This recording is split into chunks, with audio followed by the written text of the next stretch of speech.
இன்றைய காலத்தில் டிவோர்ஸ் எண்ணிக்கை அதிகரித்து கொண்டு வருது. காரணம் என்னென்னு சொன்னால், சகிப்புத்தன்மை இல்லை, அமைஞ்ச வாழ்க்கையை நாங்கள் பாதுகாக்க தெரியாது, பொறுமை இல்லை.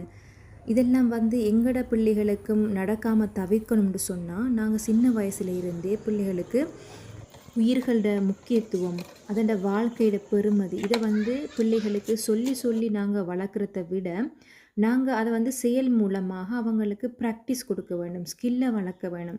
இதன் மூலமாக அவங்க நிதானம், பொறுமை, ஒரு ஒரு பயிருண்டை இல்லாட்டி ஒரு உயிருண்டை நாங்கள் எவ்வாறு பாதுகாக்கணும், இப்படியான ஸ்கில்லை அவங்களுக்காகவே தானாக வளரக்கூடிய சந்தர்ப்பத்தை நாங்கள் கொடுத்து வளர்க்க வேணும். அதுக்கு பொதுவாக நாங்கள் செல்லப்பிராணி வளர்க்குறது, நீதிக்கதைகள் சொல்லி கொடுக்கறது, அதே மாதிரி வீட்டு தோட்டம் அமைக்கிறது, பறவைகள், இந்த மாதிரியான விஷயங்களை நாங்கள் அவர்களுக்கு ப்ராக்டிக்கலாக கற்றுக் கொடுப்போமாக இருந்தால் அதை அவங்க உணர்வுபூர்வமாக விளங்கி கொள்ளும்.